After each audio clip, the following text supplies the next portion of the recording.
do you feel yourself that you are less free than you were, let's say 15 or 20 years ago, so it is an issue of an individual government? I mean, because I think the vast majority of people, ignore this, it's a debate that affects a small political elite, but they get on with their lives. They're no less, they can still buy any paper they want, vote how they want. Do you feel that your rights have been diminished in this last decade and a half, or 2 decades? I really do. You really do? I really do.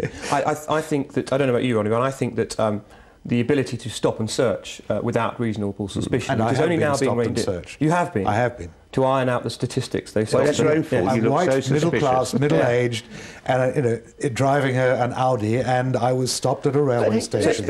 I used to campaign against the sus law. Yes. 30 years ago. Yes. People were stopped and searched. To take the woman who was stopped making her very small protest outside by the cenotaph, reading the names of the dead, along with one friend, charged, prosecuted, convicted of an offence in this country. It's the classic example of the erosion of a fundamental and essential right. But this is the point I'm making, that for a layer of political activists, yes, they are perhaps more under surveillance. Oh, I see. But for the vast bulk of the population, this is something that affects a politically active class. Then I'd repeat what Pastor Niemoller said.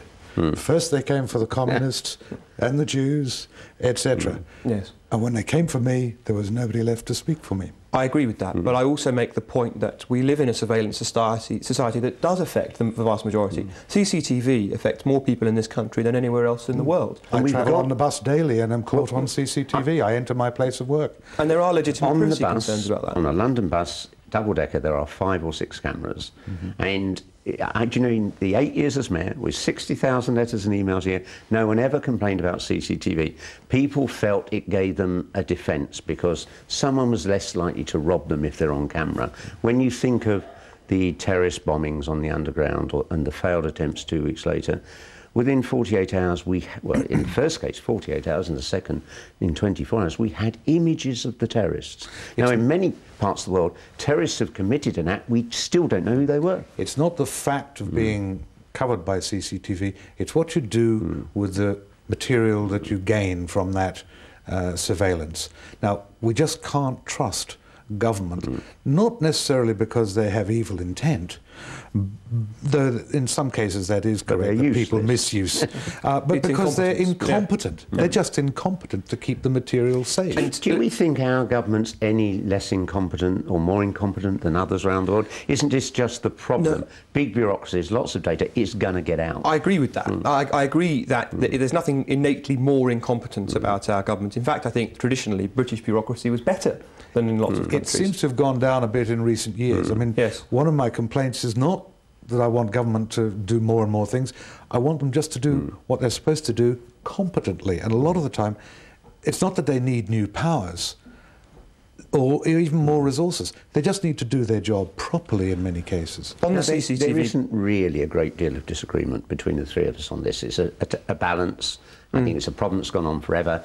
You just have got to always had that debate about the balance between liberty and the terrorist threat and so on. Well, I think the balance has gone too far. I think the balance has gone far too far the other way. Sure. And when you compare statistics, there have been 52 deaths from terrorism in the... Since 9/11. 9/11.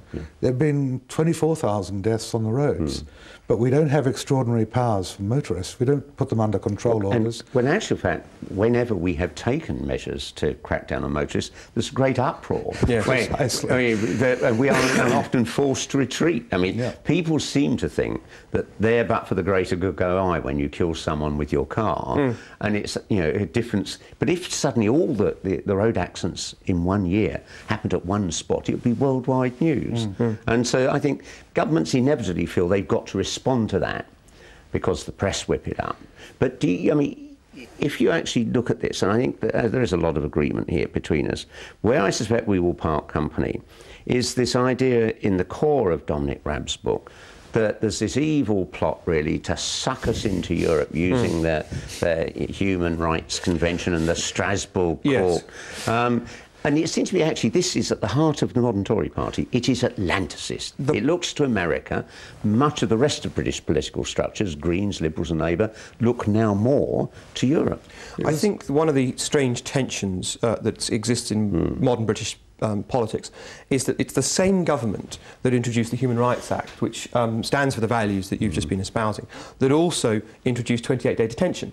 And so you have this bizarre dichotomy. Janus-faced. Exactly. So Dominic Raab, in his book, is on, and it is almost on behalf of the Conservative Party, thinking almost, he's now been selected in a safe Tory seat, almost on behalf of the Conservative Party, is thinking about the defence of traditional liberties and values, and says 28 days was wrong, something I entirely agree with. 7 days is wrong. Oh, And that was a Labour government in 1974. Absolutely. But on the other hand... You had the Labour government with Roy Jenkins as Home Secretary rush through the Anti-Terrorism Act after the Birmingham pub bombings. All the Conservative government kept it in place. And extended. And what worries me here is about if this book was more balanced, if there was an admission that getting the police to stop miners going to demonstrate during the miners' strike, there was no lawful right to do that. But this idea, it all only happens since... To the extent that happened, I would say that was wrong. And I agree with you that...